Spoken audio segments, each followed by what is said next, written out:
today we have a fantastic guest. I am so excited. We're going to be speaking with Dr. Steven Greer. And I'm just going to give you a bit of an idea who Dr. Greer is if you don't already know. He is very, very famous, but you may not be familiar with him. Dr. Greer is widely regarded as the world's foremost authority on the subject of extraterrestrial intelligence. He was the founder and international director of the Center for the Study of Extraterrestrial Intelligence, CSETI. Dr. Greer has led research teams throughout the world investigating the existence of extraterrestrial intelligence and has frequently established contact and communication with extraterrestrial spacecraft at close range. He has also been trusted with top-secret information by many insiders from government, military, and corporations who were directly involved with projects or events that were associated with extraterrestrials. Dr. Greer has shared his knowledge and research with senior members of government, military, and intelligence operations in the United States and around the world. And he's also been sharing his knowledge and information with thousands of people at conferences and lectures. And perhaps even more importantly, he has trained thousands of people from all over the world in protocols for making peaceful contact with extraterrestrial beings. So I've been privileged to be on a number of those training events with Dr. Greer, and I'm so pleased to introduce him. So welcome to the show, Steve. Oh, it's great to be here, Anne. I'm glad to be on the show. So we have so many wonderful things we could talk about. I know you're going to be launching a new book. We've got some upcoming trainings planned, and I'd love to hear about information from your Washington, D.C. lecture on November 9th. So where would you like to start? Yeah, well, I think, for people who are new to our work, they can go to SiriusDisclosure.com. Great. That's SIRIUS Disclosure.com. The Serious Disclosure is all one word. And we are, 25 years into a project that it really diverted me from my work as an emergency doctor. I'm a medical doctor who used to run a very busy emergency department.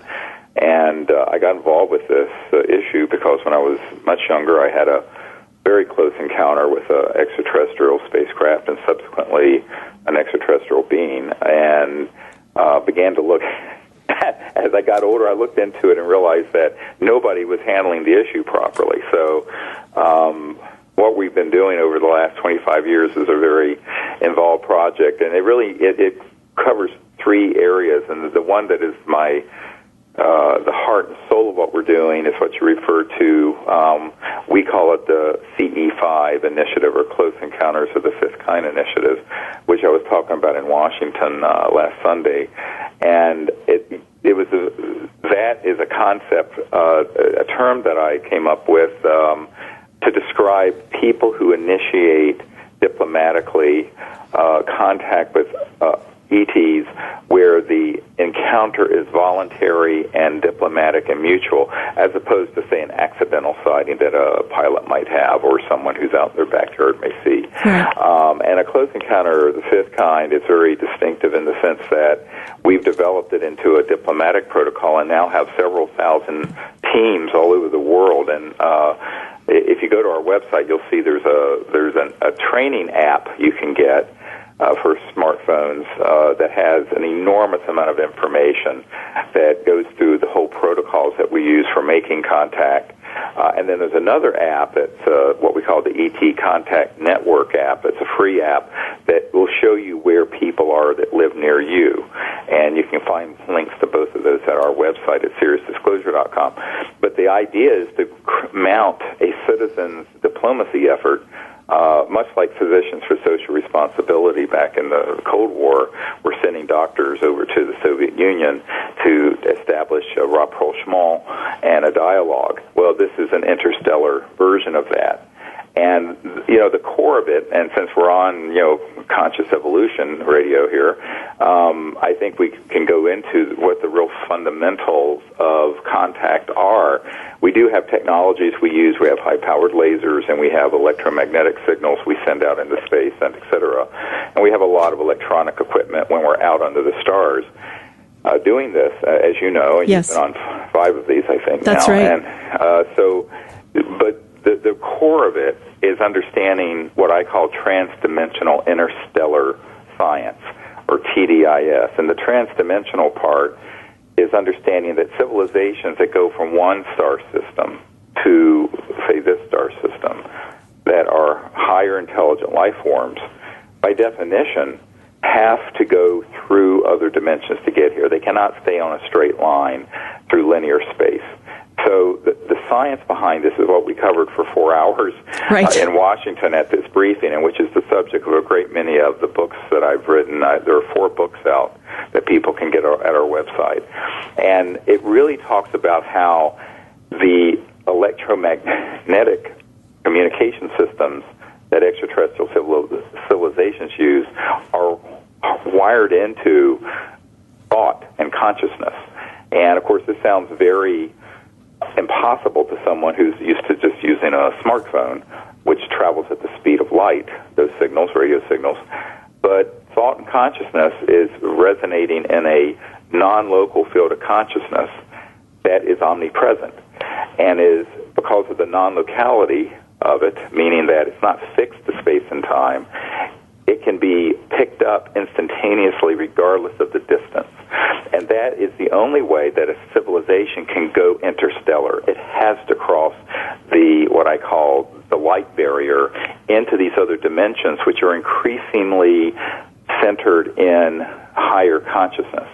And so civilizations that have managed to travel across the cosmos, whether it's 1,000 light years or 1 billion light years, they have had to master not only the science, the physical sciences, but also the science of consciousness, which I believe is the science of the next millennium. The real explorations and breakthroughs that are going to happen in consciousness. And the reason for that is that there's a limit to what you can do if you stay linear and you're just going at the speed of light. There's been problems even with the idea of going to Mars and putting a rover there, because it can take as long as an hour to get a signal from Mars to mission control. Well, in an hour, the rover could have gone over a cliff and crashed. Right. Before you could, in another hour, to send the signal to correct its direction. So the speed of light, even for a nearby planet like Mars, is too slow.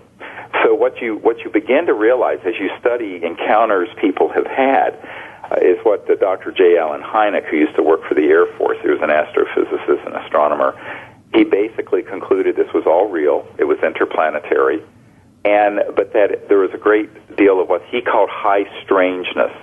And I love the term because it goes along with the term that's used as the CIA for these sciences is WSFM. It sounds like a radio station in Cincinnati or something, but it stands for Weird Science and Frickin' Magic.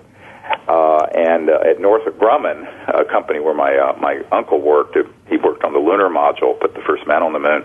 Northrop Grumman, they just call it PFM, pure frickin' magic, except they don't say frickin', they say the other word. Right. And it's really interesting because, when you start getting into these concepts, you have to sort of leave behind even post-quantum and Einsteinian concepts in physics, and you have to begin to marry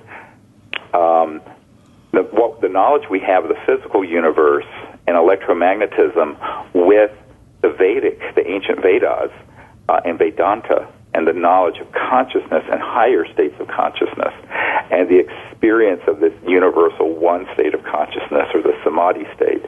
And all of that begins to come together if you're going to be a competent diplomat to the cosmos. So that's always been the thing that's the most exciting to me, and that's the Close Encounters of the Fifth Kind, or CE5 initiative. Now, from that, and a lot of people are amazed when they hear this, we had some people way back in 1992 on a beach in Florida, and there were about 40 of us, including a couple of military colonels, Air Force pilots, who were with me when we vectored in, like you vector a jet into JFK Airport. We vectored in a 4 extraterrestrial vehicle that materialized right there in the sky, and it was actually on the front page of the newspaper the next day. And I'll just add that I've seen the film footage of that, and it is fantastic. It is wonderful to see. Yeah, it's very exciting, even though it's an old camera. It wasn't night vision. And if you actually go on our website, you can see it. And also there's a movie that came out last year called Sirius, like the star system, Sirius, Sirius, which it turns out was the most successful crowd-funded documentary in history, and it's now on this subject is number 15 on iTunes for movies. Oh, congratulations! That's amazing. That. So what we found was that people were so interested in this, but that the intelligence community, immediately got on the radar scope. And the next thing we know, I'm being contacted by the head of Army Intelligence and a friend of the CIA director, and from there was born something called the Disclosure Project, which is probably what I'm best known for, because I, in 2001, released the testimonies of over 100 top-secret military and CIA and the Defense Intelligence Agency and corporate people about covert projects dealing with this and what they knew. And that became, interestingly, the most watched event in the history of the National Press Club in Washington. But it also became something that went all around the world in terms of opening the eyes to people in all walks of life that this phenomenon is real, that it actually is extraterrestrial, and that we're not alone, and there are very credible people and evidence. And in fact, right now on our website for free, you can click through and see, I think it's over 6 of these military witnesses' testimony that we have up there. And then from that, we started another project, because what we concluded was that, well, if these objects are not getting from Sirius or some other star system to here using rockets or fossil fuels, they're way too slow. And so there's a whole science behind this that could, if developed for peaceful purposes, and that's the big caveat, would completely replace all the oil, gas, and coal on the planet and all the nuclear power with something clean that is free, that comes out of what's called the zero-point energy field, or the baseline energy field that all of matter is fluxing in and out of. So we started a project called the Orion Project to study that and to advocate the release of those technologies as soon as possible to fix the huge problems we're having with the environment and poverty around the world. So those are the 3 big projects that I direct. They're all now under this sort of master website of SiriusDisclosure.com. But the heart of what I've done for years is this whole concept that we're being visited, and we need to realize that we have to respond to this presence in a way that isn't militaristic or based in paranoia and fear, but based in a whole new consciousness. And that we need to leave behind the sort of moribund consciousness of the last yuga, this last era that's closing. And with this new era that's opening, the hallmark of that is universal peace and the concepts of the universality of awareness. And that if we take that into not only a philosophical foundation, but an operational system, we'll be amazed at how quickly we can advance. And so that's what we've done with this Close Encounters of the Fifth Kind initiative. And we hold trainings a few times a year. It's open to the public that I conduct. There are only about 20 or 25 people that are allowed to come to those, because we try to keep them small. And we're actually going to have one in Florida in January, but it's pretty much filled. Maybe 1 or 2 places left. And then, but we're going to be in Joshua Tree National Park at a place right near there that we're planning in mid-April. And then we're going to be in Colorado in June, and perhaps in Europe, Portugal in the fall.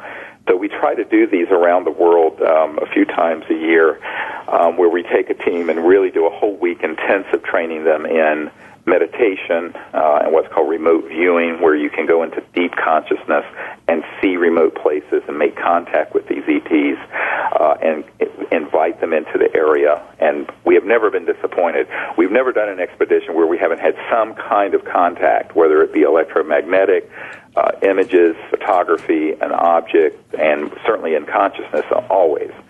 So I think what we're finding is that this is where you can really see how humans can bypass the national security state by taking matters into their own hands. And that's very empowering, because it turns out it's not that hard to do this. You don't need to spend $1 billion on the SETI project with giant radio telescopes in Arecibo to make contact. All you need is the hardware and the software that God gave us is folded within us, and know how to use it. Now, the knowing how to use it is the discipline part of this, because it really is sort of a master's course in meditation and centering and remote viewing, and then taking that paradigm of seeing with your inner sight and very directly making contact with these civilizations through their awareness, but also through their technologies, and inviting them to contact us within the framework of universal peace and diplomacy. So we're gonna have to take a break, but I want to come back, because I know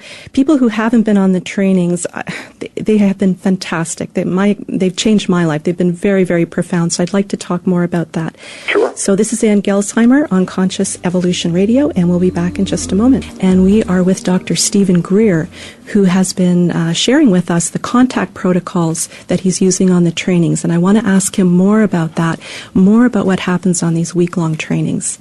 Well, it runs the gamut. And as you know, it goes from having a craft fully materialize right above us to electromagnetic signals that come through the electromagnetic, what we call magnetometers, and radar detectors and other very sensitive electronics we have out, where they'll actually come through and start a conversation. Now, to give you an idea, if you take, let's just say you took a magnetic field meter and you put it up to a microwave or something, it would just go, it'd buzz, and it would be a steady thing. Or same thing with a radar detector. If a cop car sets it off, you get this loud burst until you're out of range. We'll be out in the middle of, say, Joshua Tree National Park, where we're going to be in April, with 800,000 acres of wilderness around us, nothing around, and suddenly we'll have one or more of these systems begin to make patterns of tones that they're not even engineered to make, number one, and that are intelligent and are interactive with what we're saying and doing. So it's really quite fascinating. Now, of course, everyone's expecting sort of Close Encounters of the Third Kind, where the mothership lands, and they come out and you shake hands and blah, blah, and this sort of the child's fantasy. In reality, what happens, and we have had ETs that have fully materialized and craft that have fully materialized in our area, but there are all these other ways that they make contact depending on the exigencies of the people in the group. And so it runs the gamut of orbs of light that float through the group. We've had tones. We have some electronic tones that were recorded in the crop circles in England that we've taken, and we send those out over radio frequencies out into space, and also have a very high-powered laser that reaches 200 or 300 miles into space that we send up. And often after we have done that, we have been out and heard very unusual tones that are just coming from an omnidirectional sound around us. Often they'll be like crystalline sounds or other sounds. And it's not just one person hearing it. Frequently, everyone will hear it. I remember that from Arizona. We were playing the Crystal Bowls, and that night we received back this beautiful crystalline tone that went on for hours, and everybody heard it. Right. And we're right by the desert. I mean, there's no other source for that sound. Yeah, we were out on a retreat center that was surrounded by state and national park, and then of course that can sometimes be associated with a ship that will appear overhead, and it may be very quick. And one of the things I always tell people is that the military are tracking and keep the Space Command and the Naval National Reconnaissance Office, the NRO, have satellites that track all the airspace around the Earth and all the space around the Earth. So when an ET craft fully materializes, it will be tracked, and unfortunately it will be targeted. And over the last years, I think Lynn Stringfield had documented several dozen cases where extraterrestrial vehicles had been tracked and hit with electromagnetic pulse weapons and knocked down. So we're always aware of the fact that we're not doing this within sort of Shangri-La or some sort of peaceful. I mean, the world, unfortunately, is still a very hostile theater of operation, to use a military term. But we know that the ETs can work around that if we're aware of all the ways that they will manifest. So they will manifest also in people in their consciousness. So we'll be sitting in silent meditation. We use a mantra meditation. We go into this deep samadhi state. And many times people will get the same image or the same message, or you actually see the same type of ET species or spacecraft, even though these are new people who don't know each other. And they will then convey a message. And sometimes it's a very specific message. Sometimes it's just sort of a general greeting. So there's the conscious component to it. And then there are things that sort of blend all of that together. I'm thinking a few years ago at Joshua Tree, we were out and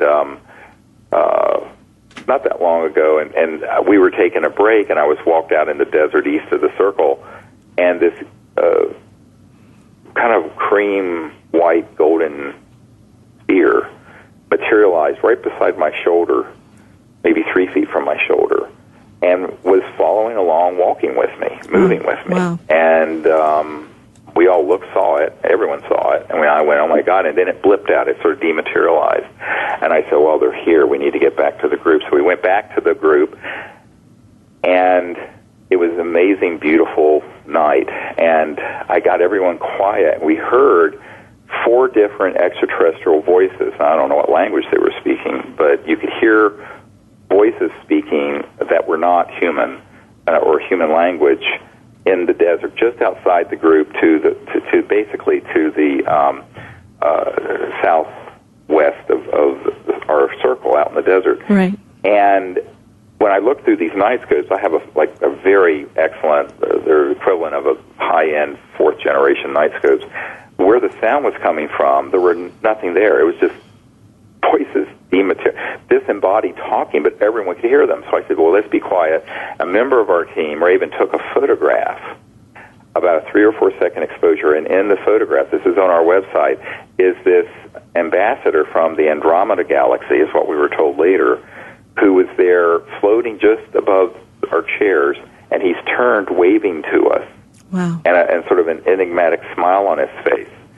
And now with the naked eye, you could not see him, but the digital camera picked him up. But everyone with their ears could hear these people talking. And it was preceded by this luminous orb that materialized right beside my right shoulder. So I think that what you begin to realize is that it really is kind of magical. I mean, it's a whole week when you do this. It's like, oh my God, this is beyond belief. And there's so many different ways. There's a book that came out that we released a couple years ago called Extraterrestrial Contact, Countdown to Transformation, and it has a DVD that comes with it that has some of the images and photos in there, at least up to that date. And you can get that at SiriusDisclosure.com. And actually, now we're having something where if you get that, you also get the documentary Sirius for, I think, a very low price, basically a cost, if you get the book. But if you get that, you'll see as you read the accounts that there's several thousand different ways that the ETs will make contact, including people will be in deep meditation and they will be touched on their shoulder or the top of their head, physically touched. Right. And then they turn and there's nothing there, but they are there. And just amazing sort of events. And then, of course, the more classical things where an object, is just zips right in front of us or comes overhead and flies or flies overhead and makes a right-hand turn just to let us know they're there. But I always tell people the spacecraft are sort of the outer manifestations of them letting us know, because people are physical and material and they want to have some kind of confirmation of something that's really more profound inside, because these civilizations have really mastered the science of consciousness to a deep, deep level where the real action is happening on very subtle energies on the plane of the astral, on thought, even in the chakra centers of the body, where we've had, for example, with these electromagnetic devices, we'll actually feel an ET coming into the area, and they'll start communicating, but they'll be communicating specifically through, say, the heart chakra or the solar plexus or what have you. And this has happened dozens and dozens and dozens of times. And people who are electromagnetic engineers will look at it, scratching their head, going, this is not possible, Well, I saw that. I saw that at Joshua Tree. That was, our magnetometers were so active, and the different patterns of sounds, and then also working through the heart chakra and other chakras. It was incredible. And they actually are doing work with people. We've had people who have had amazing, it sounds crazy, healings and breakthroughs and their problems they've had by being out with us. We had one elderly gentleman who had 35 years of chronic back pain, and he went on one of these trainings, and partway through, it just boom, it was gone. And we heard from him a couple years later. He never had the problem again. And so we're doing that, but the main thing is to understand we're doing this as a coherent group. It's not, we are a group of individuals, but we go into this deep state of consciousness where individuation begins to become quiet, and this great self, the unbounded self, is really apprehended or experienced in a very pure way. And when there's a group of people who begin to experience that, it really potentiates not only making the contact, but we then become a vector, an entry point for change that comes through us to the rest of the world. So we view ourselves as people who are sort of opening our own sort of conscious portal, if you want to look at it that way, right, from these very advanced civilizations, which quite frankly are amazingly enlightened. I mean, some of them are functioning at the level of what the rishis in India would call cosmic consciousness and God consciousness, very, very high states of consciousness. And their technologies are just simply a reflection of their level of consciousness. And what's interesting is that the spacecraft themselves, when you really have an experience fairly close to one, feel like they are conscious beings, because actually they are. They're imbued with the consciousness of the occupant, right, or the pilot. Right. And so there's this aspect where even the technology reaches, it's not just AI as we think of it, or artificial intelligence as we think of it, but the spacecrafts themselves are conscious nano-biomachines, meaning they're living organisms that are conscious. And they're conscious as sort of a projection, an operational machine projection of the people inside. And this is the part of this where learning this information blows people's minds completely, because everyone's been miseducated by science fiction movies and Star Trek and things of this sort. And the truth is actually much more beautiful and much more strange, but it's fantastic information. And once you begin to experience it and you're out under the stars for a whole week like this, it begins to open up people's, pushes the horizon of what they think is possible, and actually what the cosmos is made of, and that the cosmos itself is a conscious quantum hologram, and it is all folded within each of us.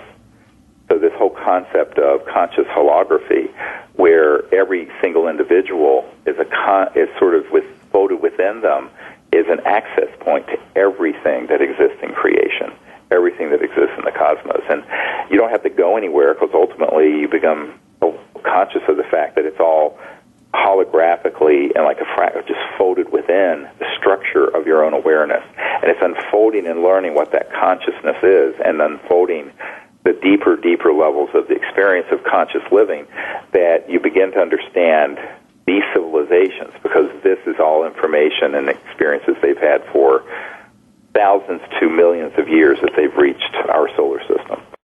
What was so exciting, too, is people who have no experience do come into these trainings, and they do start having their own experiences. You're a very good teacher, and people quickly become comfortable in the group. And so they're all hopeful in the beginning, but they're not sure. But they actually do start seeing, hearing, and experiencing in consciousness different events. Right. I like telling the story. We were in near Palm Springs, out in Borrega Springs, a couple years ago, and there was a couple who came from New York City, a firefighter and a policeman, and this couple had someone stay with their children, and they came on this expedition for a week. And after the very first night, they were so pure-hearted, they just went back to their apartment and where they were staying, and they did the protocol that I taught that just that very first evening, and they went to bed doing that protocol. They both woke up, and there were two extraterrestrial life forms that were basically at the foot of their bed, standing there, and the whole room was sort of glowing. And outside their room was this ship that they could see was glowing outside the ship, but it was almost like an astral glow. But these beings were very distinct, and they were there, I think they said, for, it was like 2 hours in this sort of mental mind meld communication with these two ETs that were in their room with them. And they came to the session the next day and were just stunned and shared it. But, they were just sort of the earth people. These were not metaphysical people, and these were not, physicists who would understand transmission. They were, a firefighter and a policeman from New York City. And it was so fantastic because the ETs, I think, knew how pure-hearted they were. And I think that that is one of the real rate-limiting issues, is what's the intent of the person, how pure-hearted are they, and how open-minded are they, versus how much are they fixed in dogma and belief of what they've seen on TV or heard at all these awful UFO conferences where there's gloom and doom and, negativity and all that stuff. So these were people who were very pure-hearted about it and were not corrupted with a bunch of false information. And they just gave themselves to it, and bam, that's what happened the first night. So, it really has a lot to do with the sort of state of the person and their willingness to sort of, in a sense, get out of their own way. Well, thank you. That's a really good description. That's seems to be the people who are attracted to doing the trainings. I have to say, they're some of the loveliest people I've ever met come on these trainings. Yes. We're going to go to another break, and then we're going to come back for our final segment and talk further about all of this. So thank you so much. And we've been talking about making contact, and I wanted to ask a question about raising consciousness. It's not possible to have contact directly, at least human-initiated contact with extraterrestrials, without raising our consciousness. But it seems that, to me, it's very important for all of us to be doing that at this time. So, Dr. Greer, would you tell us a little bit about why you think it's important and how people can begin doing this, maybe in a really practical way? Well, I think the reason it's so essential is, as Einstein said, no problem has ever been solved from the level of consciousness that created it. And if you look at the state of the world, politically, geophysically, environmentally, technologically, it's a mess. And the only way it's going to move past being a mess is to approach it with a completely new vision and consciousness. But that is really born out of individuals going within and getting in touch with sort of the pure state of mind and being able to understand and discern and then act with that discernment that they gain in meditation. And so I always tell people that one of the key things for people to do is to have a meditation practice. And before I was a medical doctor, I was a meditation teacher and went all around the world. I used to tutor people in Sanskrit and the Vedas and what have you. And what I find is that if people give a little bit of effort to that, if they spend a tenth of the time just sitting quietly in meditation that they spend looking at idiocy on TV and the Internet or YouTube, they would find that they would have amazing breakthroughs in their ability to be intuitive and knowing and to see into the future and to see what's around them that's beyond the physical. And that's all something that evolves if you give a little bit of effort to it.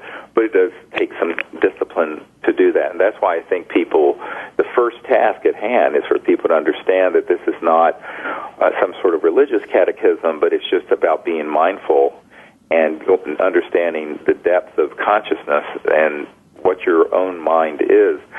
And once you understand that the consciousness that permits you to be aware at all, that consciousness, not what you're conscious of and not your ego, but the field of awareness itself is an omnipresent, eternal, infinite field. And when you begin to experience that through meditation and the steadiness of mind, you begin to understand things in a totally new light. Everything is looked at anew, as it were, including this question of our place in the cosmos, because, it's really too late for world peace.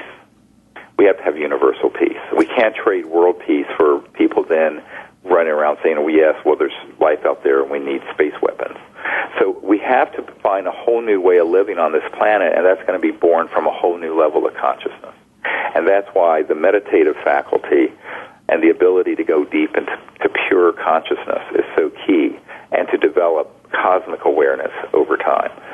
So, and then operationally, what I found is that since these civilizations' technologies interface transdimensional physics, as I call it, with the conscious field and directed thought, that's also the most efficient way to make contact and to sustain the contact.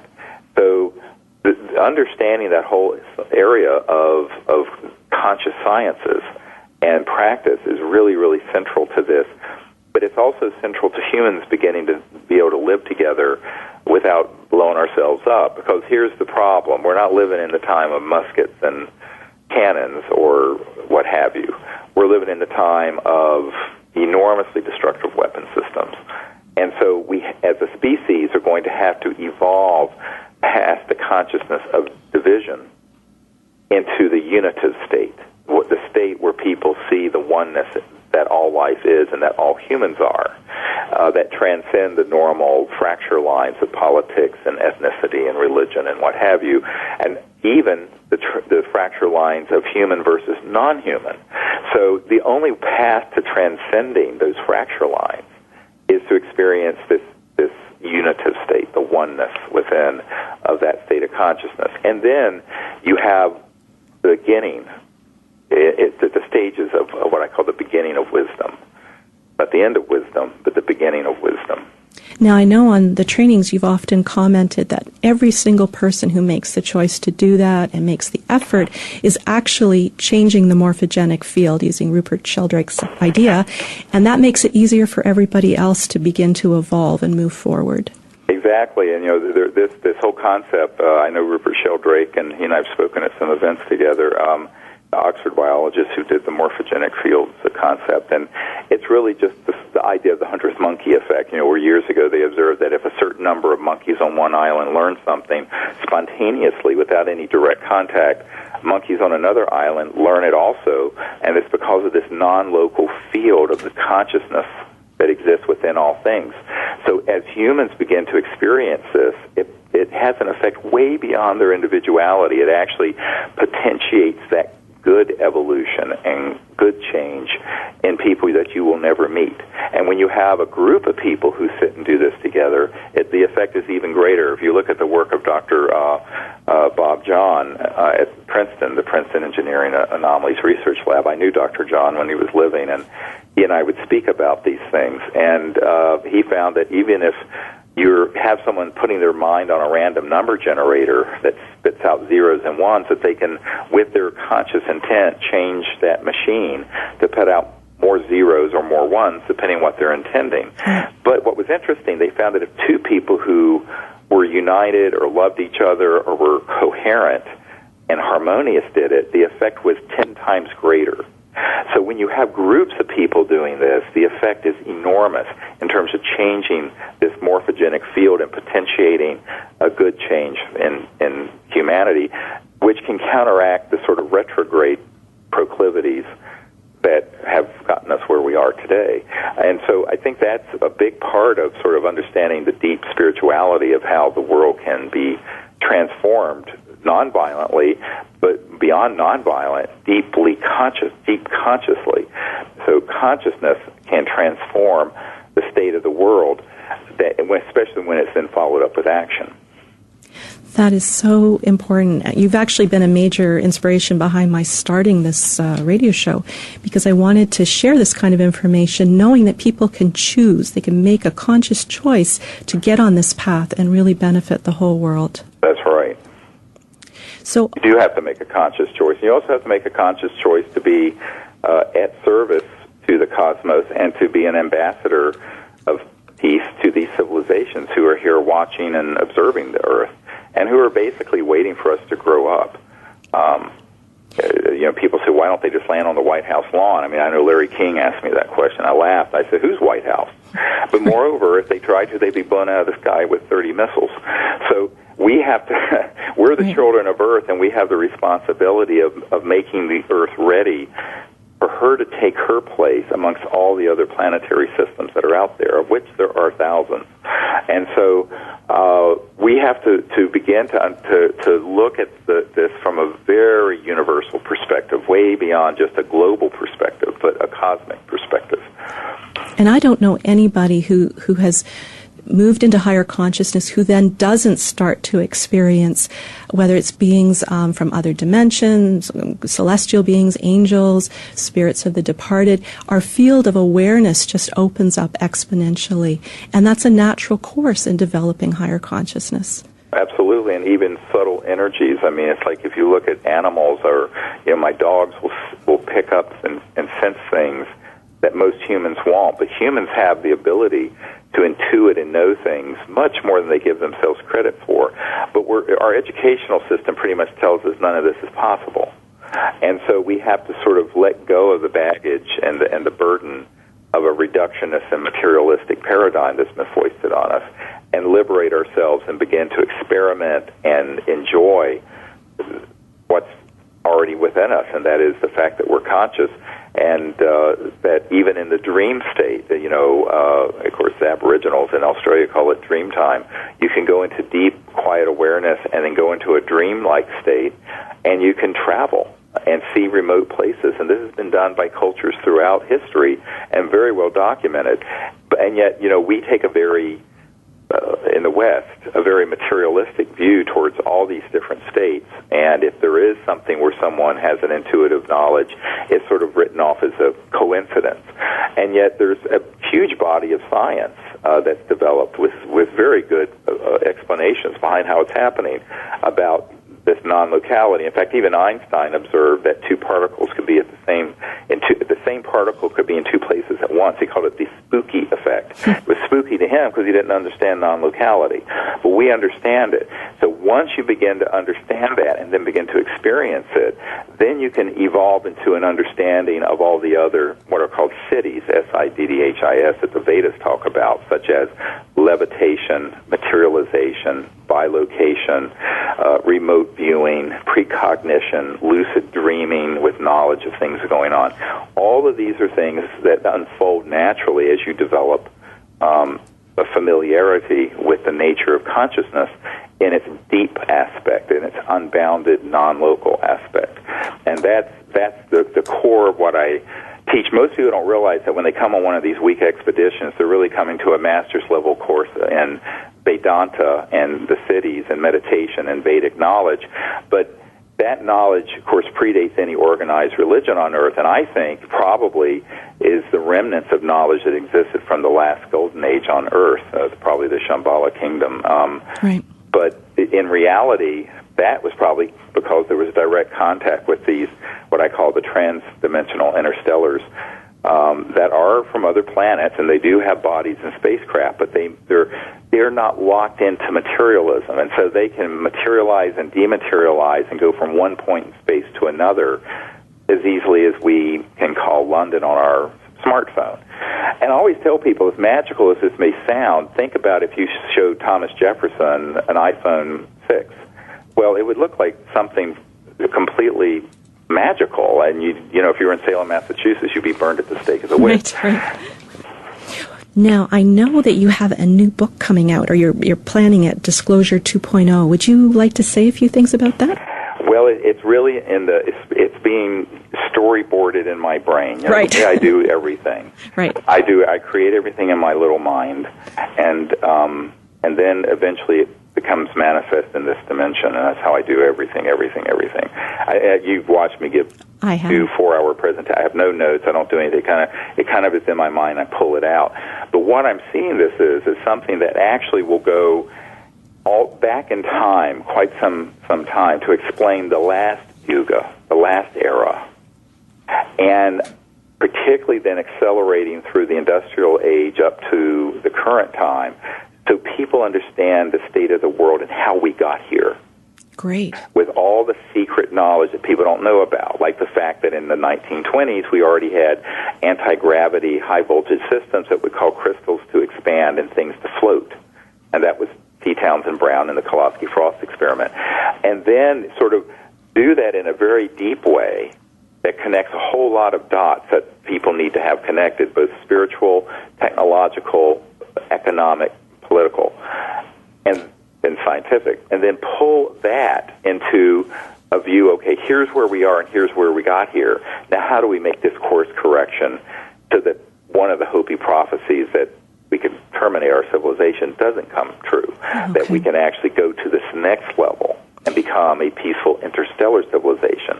So it's going to be a very sort of an opus, a sort of a journey that reaches way back in time and sort of the loss of knowledge and the dawn of, if you will, reductionism and separation to the point of it being a fetish.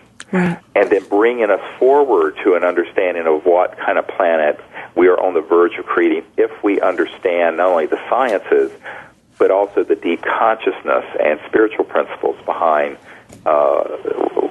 that have to be at the foundation of a new civilization on Earth. Now, we only have 1 minute left.